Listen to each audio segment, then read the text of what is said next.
Hi everybody, welcome or welcome back to the channel. My name's Nicole and today we're here for Nonfiction November and my pile of possibilities, so let's get started.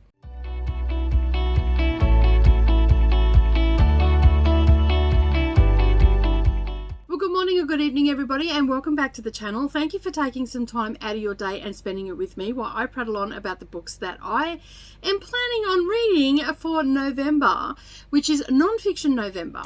Now, just a disclaimer, I am not doing the official November, Nonfiction November, because I am participating in the Get a Clue readathon. I am actually one of the co-hosts along with Neva for Team Mrs. White, so I can't really commit 100%. So I'm going to take the lightweight option, but in saying that, I actually have 7 books here.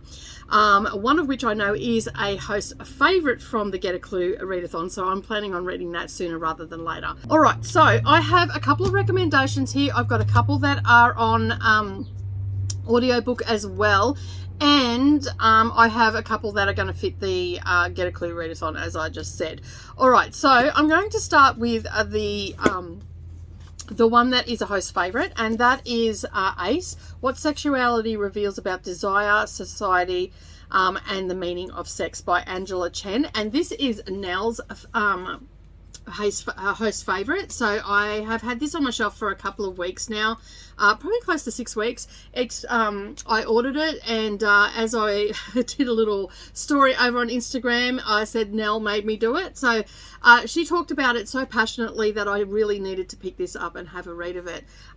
So yeah, I am actually looking forward to reading it. I mean, pretty much the cover tells you what it's about. I don't really need to go into detail or anything like that. So this is definitely high on the priority list. So this is at the top of the list. The next couple that are on the top of the list as well is which I've talked about in another video. This is the Galveston diet, and this particular doctor I came across, I believe she's predominantly on TikTok, but I came across her on YouTube through a recommendation. It just popped up because I had been looking for ways to balance my hormones and all that sort of stuff. She specializes in women's health, specifically for menopausal women. She is also the same age as me, so she is living through what I'm living through right now, so it was easy to connect with her. And so this was on special at the time when I got it, which was a few weeks ago, well, couple of months ago now, and so it's got a white cover, so it's going to fit the prompt for that. It's also nonfiction, which is for November.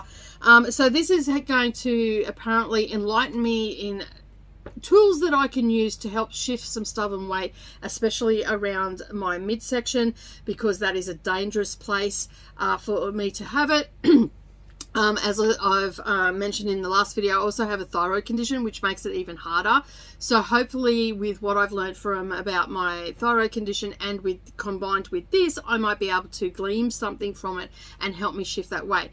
Because I do also, it seems to me that there is a family history of high cholesterol, because my cholesterol is high. Although I have no symptoms or anything like that, of pain or anything like that, it's whatnot. So I've just got to keep that in check. And so yeah, so I thought I'd give this a read. It's got some recipes in it. I've just had a bit of a flick through. It covers things like intermittent fasting, what symptoms you might be going through, how to shift stubborn weight. It's got recipes, all that sort of stuff. So it's going to be a pretty quick read. You know, it's broken up into like bullet point type thing, writing, and then we've got some chapters where it's just got little subheadings and stuff like that. So it should be an easy read, but it is high on my priority to read that. And then this one I got, which is a white cover, which is going to cover that readathon as well. I got this one because I'm just really interested in food and all that sort of stuff. I like to know what it's about. I'm very interested in how food can heal us. And so that definitely stems from a Chinese medicine, and how all disease starts in the gut. hence why I'd gravitate towards these sort of books. So I'm looking forward to reading this as well. And as I said, this doctor here, I believe he was on a TV show for kids. It was a British show, and it was taking the mystery out of going to the doctor for certain ailments and stuff like that. And kids could ask questions about different things that were happening to their bodies and stuff like that. And I'm positive this is the guy. I will have to verify that, but his name rings a bell, and I'm pretty sure he was on this show with his brother. I will, in editing, put that there, because at the time of filming this I hadn't looked that up. But he is really, like when I've watched interviews with him and stuff about this book, he's very easy to understand. He talks in simple terms and stuff like that, and so I'm expecting his book to be that way as well. And I also have this on audiobook as well. I'm pretty sure I have it on audiobook. If I haven't, I've got it in my wish list. All right, the next ones that I'm going to be reading are ones that have just I've seen other people, or one person talk about several times on Sprint and whatnot, and one that I found through looking up the book that Leandra talked about. So I'm talking about Leandra from the TBR Zero. The first one is Bluettes by Maggie Nielsen. And now I was going to read this back in whenever it was, I think it was June or July, and I didn't get to it. I think I got up, yes I did actually, I did start reading it. I got up to page 18. So it's basically set out like it's talking about blue and all that sort of stuff, and about the colour blue, and how she's, well, in my opinion, she's mildly obsessed with the colour blue. And so basically it's going through, it's not making a whole lot of sense to me right now because I'm only a little way into it, but it actually has these bullet points where it's numbered, and I'm up to number 48.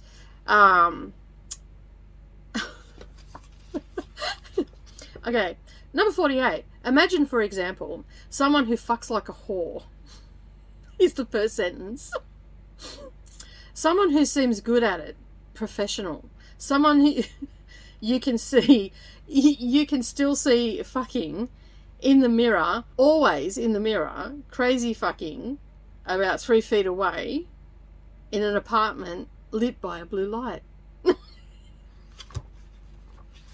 I probably should have put a disclaimer there that it had swearing in it, but that's sort of the thing it is. Like, it's just her reflecting on the colour blue and stuff like that. So that is my understanding of it.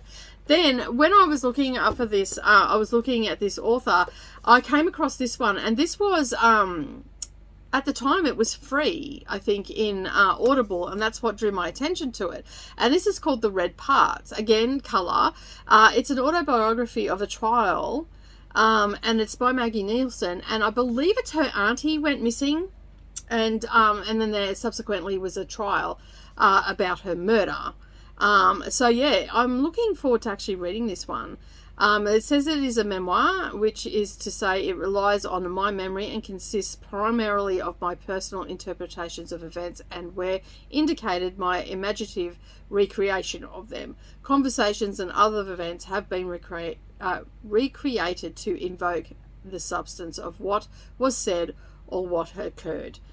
So yeah, so basically it's essentially a memoir, so I'm looking forward to reading that. Now, the other one that Leandra also talked about, this was shortlisted for the British Academy Booker Prize, and shortlisted in Scotland's National Book Awards, and this was published in, let me just have a look here, 2021.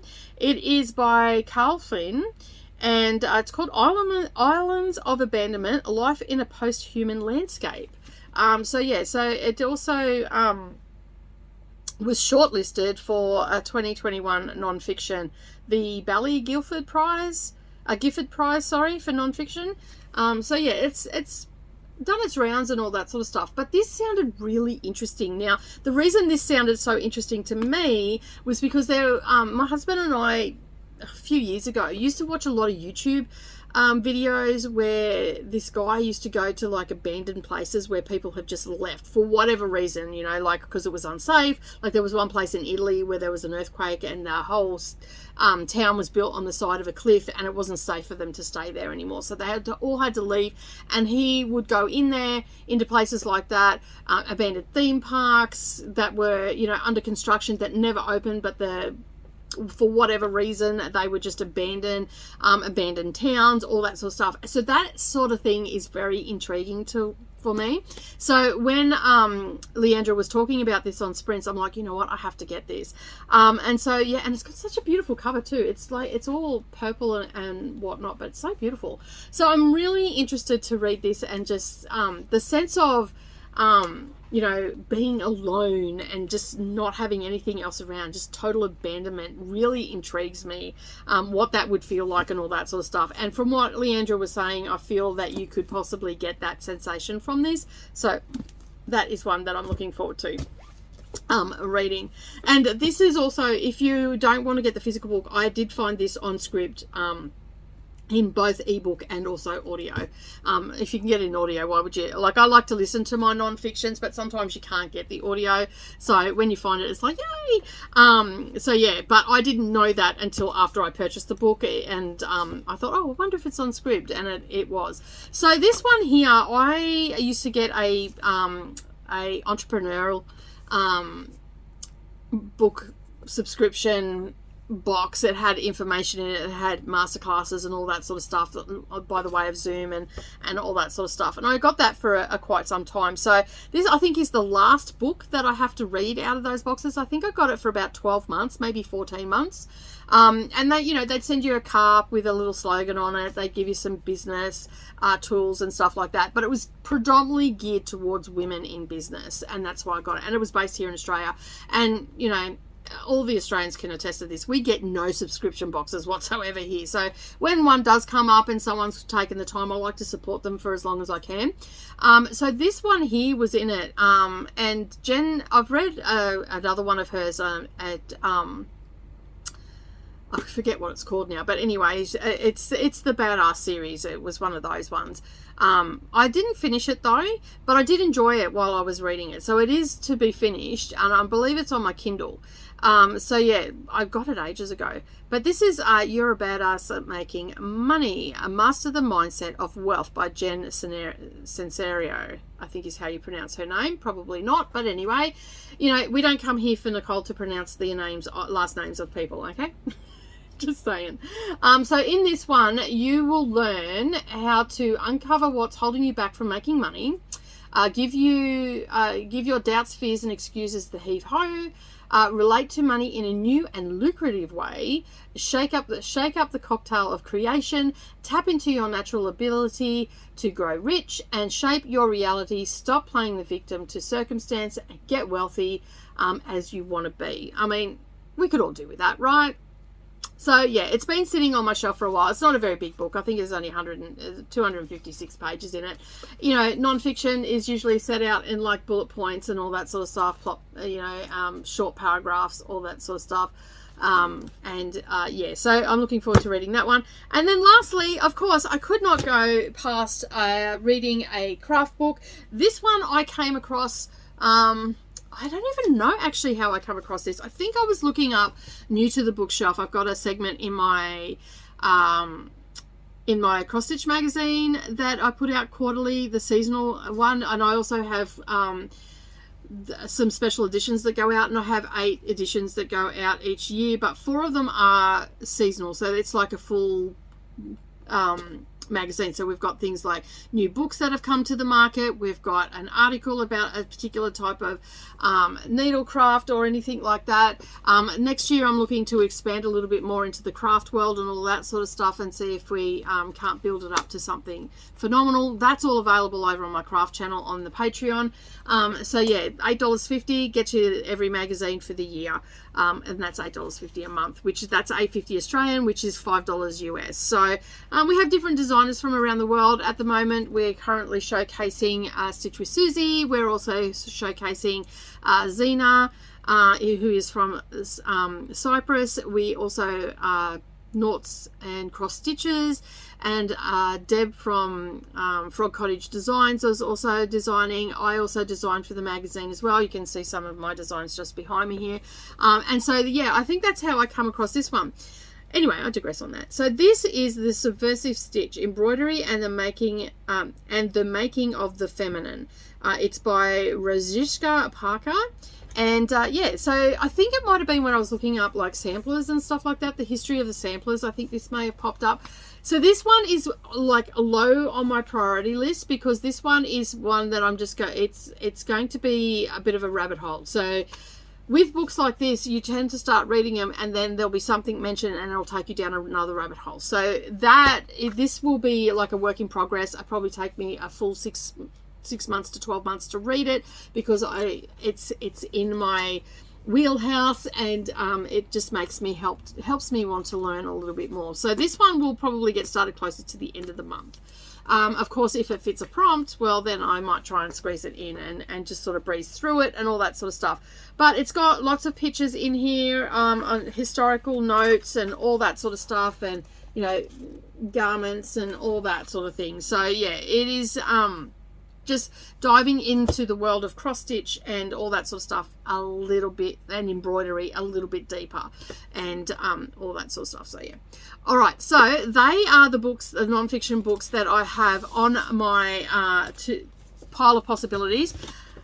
At the end of the day, I'm just going to do the light one. If I only get to one of these books and it happens just to be the Blue Outs one, well, that will be it. It'll still be off my shelf, and I'll be able to you know, say I participated in Nonfiction November, because, you know, just reading one. If you don't read much, just read one more. If you read a lot, read a couple more. All right, so that is the pile of books that I'm going to be reading for Nonfiction November. But as I said, if I only get to one, I only get to one. Possibly I might be able to get to a few of them. These three here I definitely will be getting to in this month, because the simple fact is they fit some prompts for over at the Get a Clue Readathon. But as always, don't forget to leave me a comment down below. Let me know what non-fiction book you're probably reading this month. If you're not reading any non-fiction books this month, maybe give a bit of a look and see what's out there. There is something for everybody.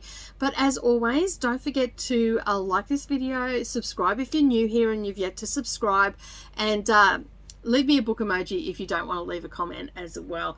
But that is it from me today. Have a wonderful day, everybody. Keep turning those pages, and I'll see you in the next video. Bye for now.